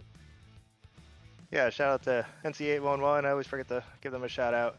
Shout out to you guys up in the booth, Chris, Kevin. I appreciate you put on these broadcasts, and everyone at Sim500 for putting in the work every week to put these races together, and give us something to do on a Monday night here. So yeah, shout out to Speedway Collective. Season's over now, but we're getting ready for the next season and getting the driver lineups ready. So if you want to play fantasy NASCAR, just head over to Speedway Collective, and we'll have that set up shortly. There you go, man. Well, great job here tonight. Congratulations, and we shall see you next week in Iowa. Appreciate it. Thanks, yes, guys. Yes, sir. Jason Carlavange finishing in the 3rd position here tonight, and obviously Mark Jorgensen finishing in the 2nd position here behind Justin Fuller. So I'm sure he's going to be a little confused, Kev, so you might have to kind of straighten him a little bit to realize he finished 2nd against the wrong guy. Yeah, Mark, I'm going to start with a stat for you. This is 21% of your finishes this season in the 5. That's a good top what? 5. 21% of what? Oh, okay. Well, yeah, That's a positive thing. I mean, 1 out of stat. every 5 races, a top 5. I'd take that any season, but tonight it was a different car you were chasing. Oh, I tell you what. So I'm going to win one of these races. I'm gonna give it all I got for the remaining couple that we have, but I just love the Legacy Texas, and when I mean we were keeping up with Kevin King, I couldn't believe it. I was like, okay, he's about to start putting on the afterburners, and he's just gonna start gapping us something fierce, and then we passed him. And I was like, man, I've really got a shot at this. I mean, I'm going to tell you where I lost it, Kevin. I know that I was very conservative getting on the pit road, very conservative, and then I slid through my dang box. That didn't do me any favor. I mean, I mean, these guys are really good, right? And you get those fast guys, up there at the front to the lead. It's like they're just they're on it, man. They're not making no mistakes. They know exactly what they're doing, and sometimes it's hard to for one catch those type of people, but then 2 try to set up a pass. But I really felt like I was going to have a little bit more for Justin there, based on that run that we had prior to the green flag pit stops. I mean, I was able to keep up with him. We was jockeying back and forth, swapping the lead, and I really felt like that it was probably going to be my race to lose. And man, I'm telling you, man, finishing 2nd starting to suck. We'll go ahead and say that, but it's still fun, that's right? That's the way everybody feels about that. But you know what, Mark? When you came off pit road, go ahead. I'm sorry. I finish your thought. Well, but I have what I was going to say was I'm trying to pat you on the back. I don't know if I was just missing my marks or whatever, because I was seeing a different color bumper in front of me. I don't know what the deal was, but no, Justin's good people, man. I mean, he's really good. I mean, he deserves as many wins as the next guy. You know what I mean? But God, it's just so close. I mean, what, half a second, 0.6 of a second coming to the stripe? I mean, dang, I don't think I've been that close to the leader.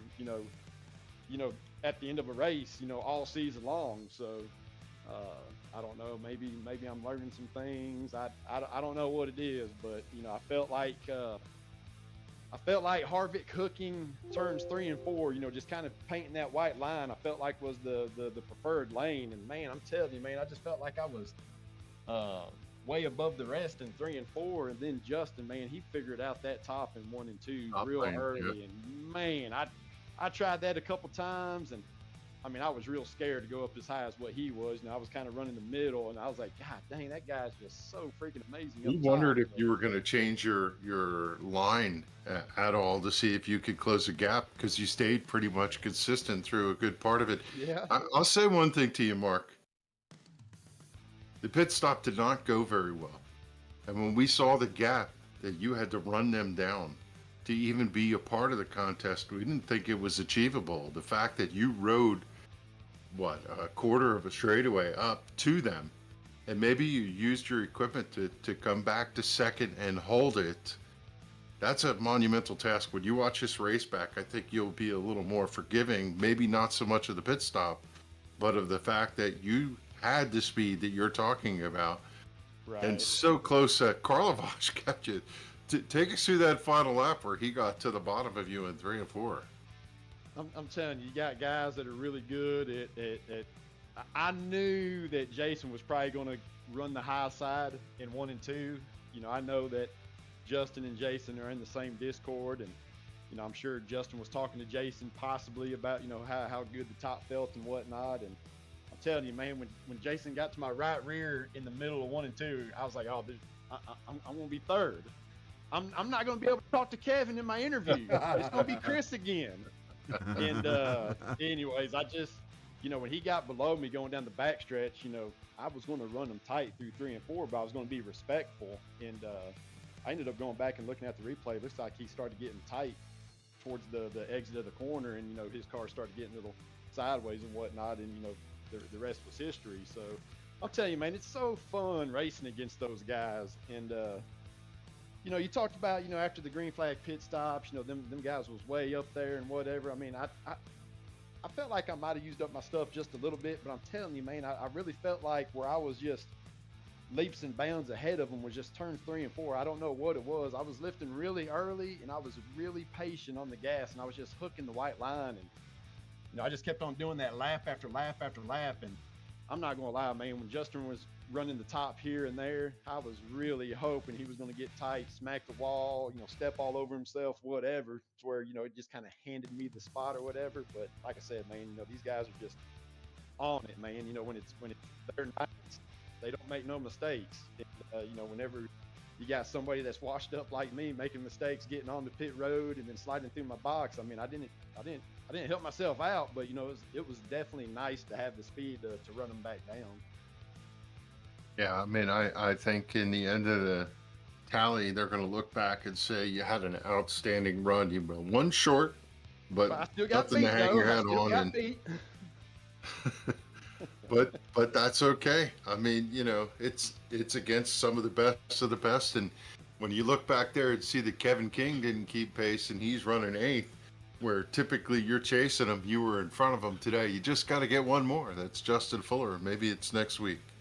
Man, I tell you what, Justin Fuller and Kevin King, they can just go ahead and just skip the next few races. Give me a little bit better chance. There you go, Mark. Give your shout outs and let's go ahead and let you get out of here. Man, I might get a little long-winded, and I apologize for that, Kevin. But first and foremost, NC811 for sponsoring us all season long. They've been amazing. You know, I know we got some good things in the future, but definitely want to give them their shout out. You know, I know throughout the year I've probably forgot here and there, but definitely want to give NC811, greatly appreciated them for stepping up and sponsoring us all season long. Y'all for the broadcast, Captain Esports. I tell you what, man, I love going back and watching these races, listening to y'all's commentating, and I mean, y'all get excited too, man. I mean, that kind of gets me amped up, and I just love listening to it. All the guys at Sim500, Joey for putting this on, all the league admins, man. Like I said, I know I sound like a broken record, but you know, all the guys on the iRacing service, you know, even y'all broadcasters for putting all this stuff on for us, you know, give guys like myself, you know, a place to call home and just come out and just have a good time with some online friends. And that's what it's all about, right? It's all about having fun. I mean, yeah, I mean, it's nice to win and slosh some beers around, this, that, and I'm telling you what, man, I still had a blast. My smoking hot wife for letting me do this just about every single night of the week. It seems like we're racing. I love it.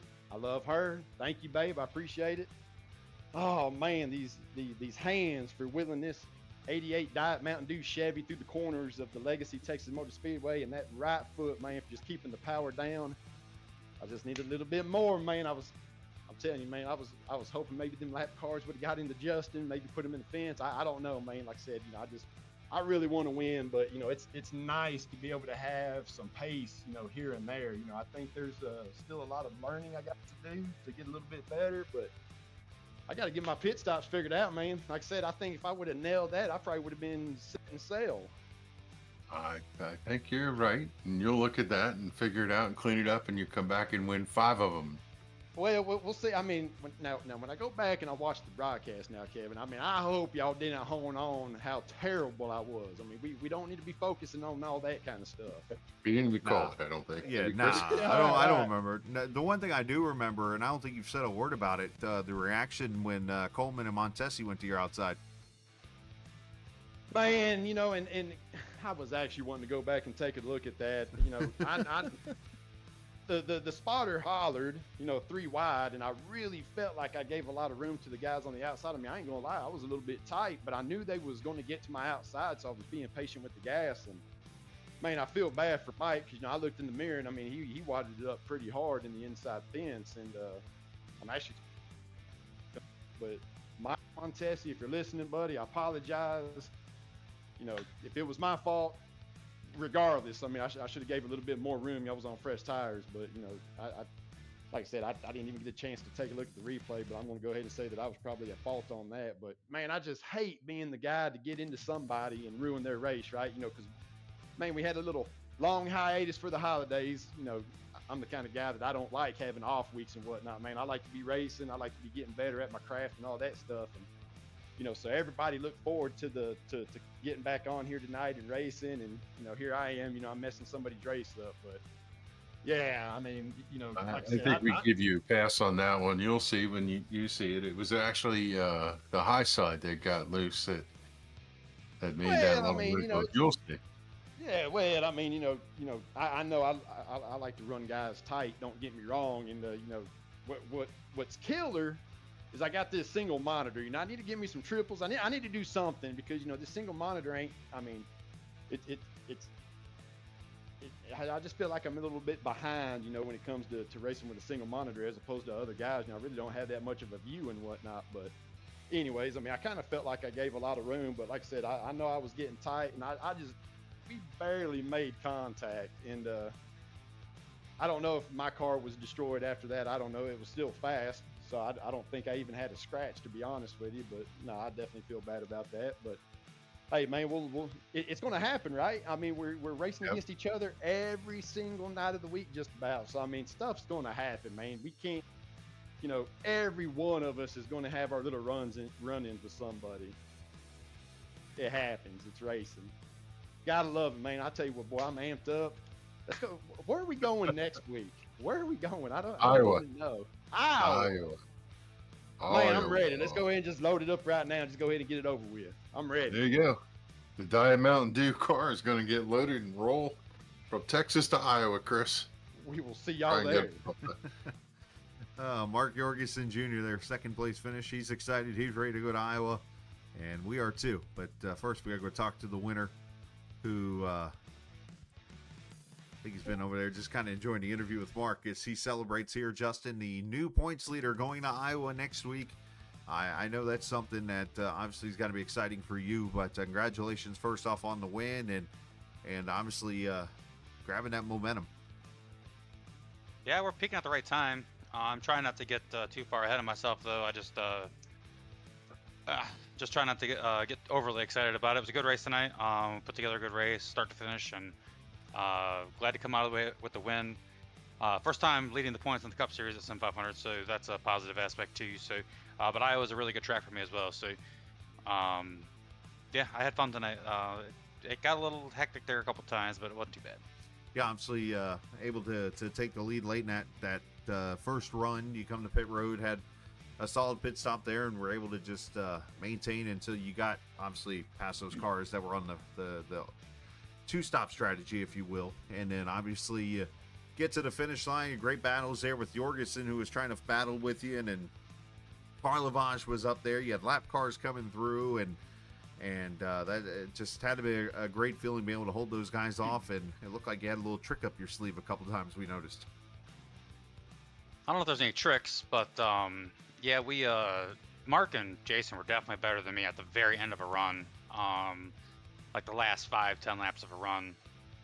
A run on the top really burns the right front off, but you can make so much time up there, and you really have to just run the bottom and kind of work the tires in, and just hope that you can maintain enough tire to get through the run. And that first run, I fell off hard the last 3 laps, and it allowed Jason to get by me as we were coming to pit road, which I didn't want. But it ended up working out. I got packed by him entering pit road, and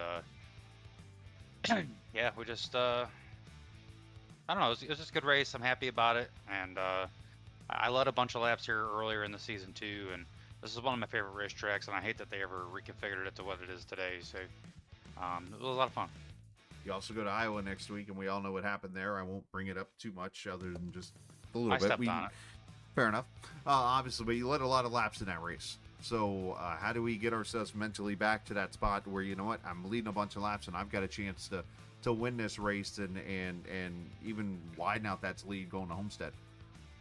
I don't really recall leading a bunch of laps there in the spring or earlier this year, but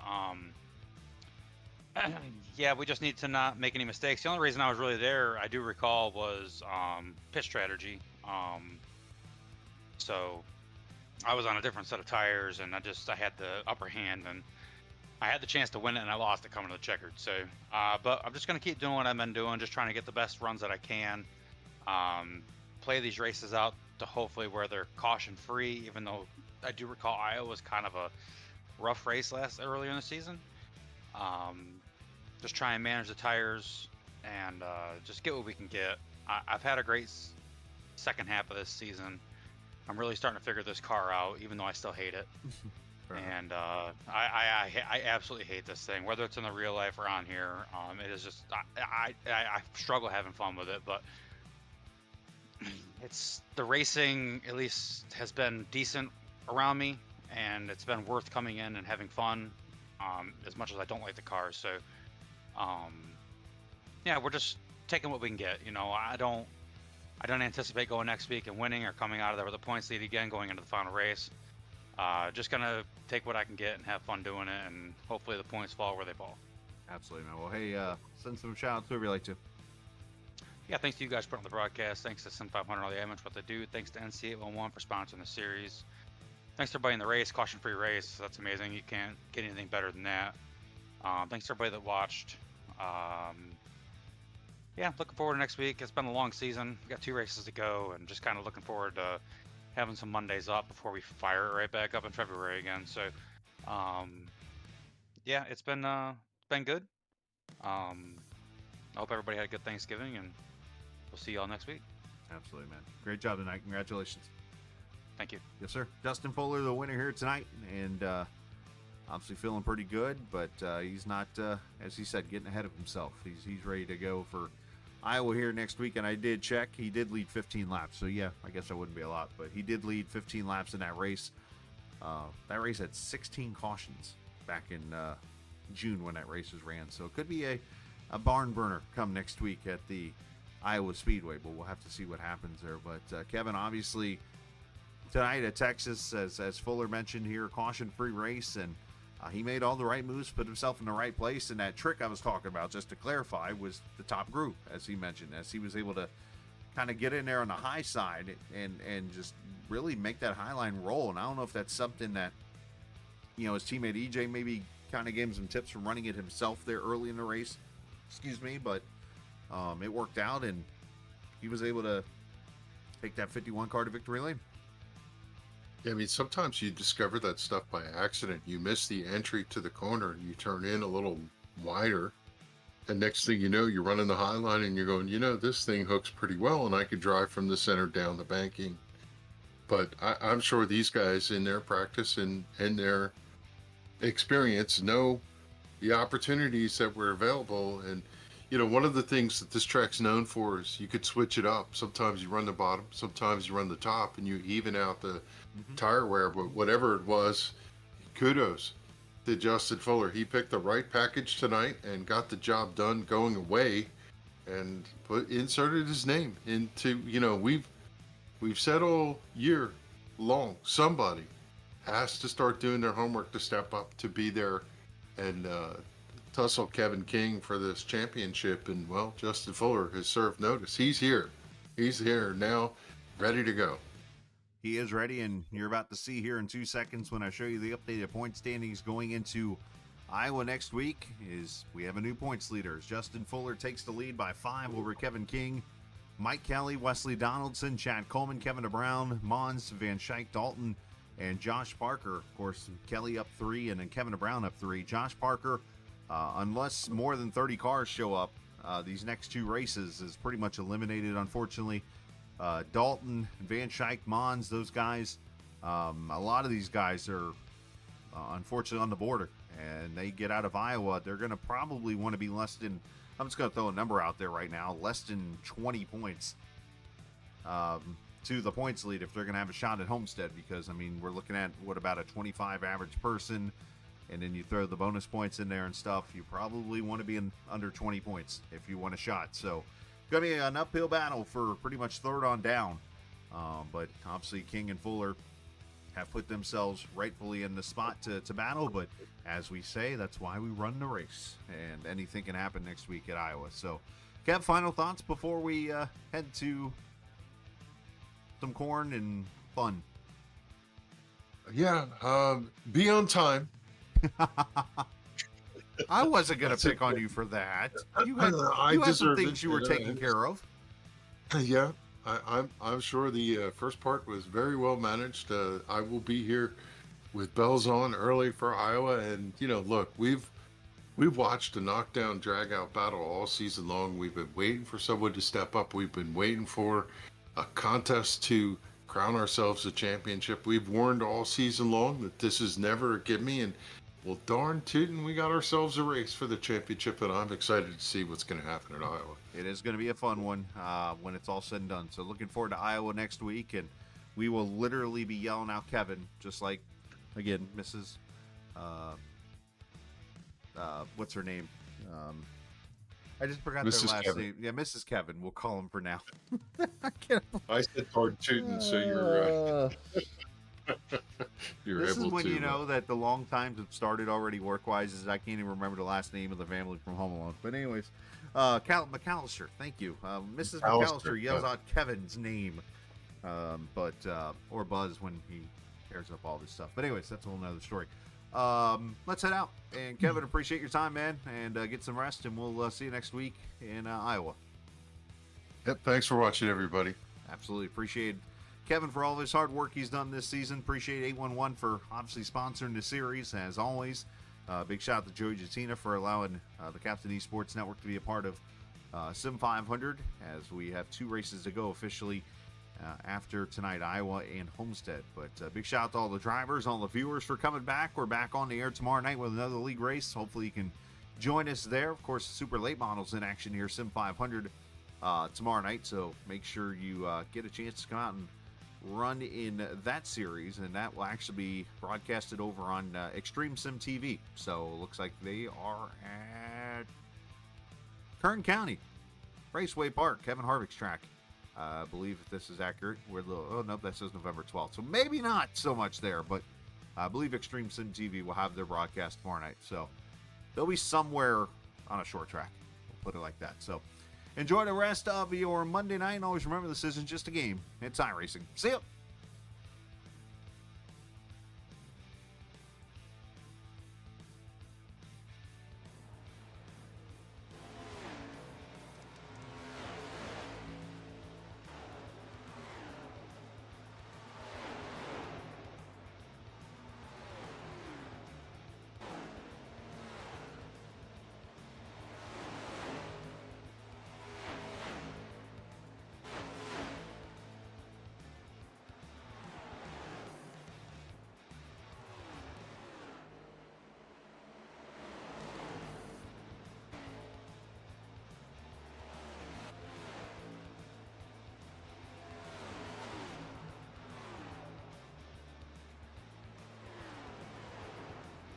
This copyrighted broadcast may not be reproduced, reused, or retransmitted in any form without the authorized written consent of Captain eSports Network. Captain would like to thank all of his loyal fans for your continued support, and he hopes you enjoyed today's broadcast.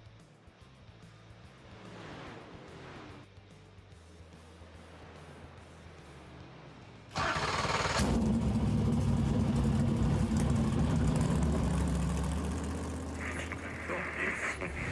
following is a special presentation.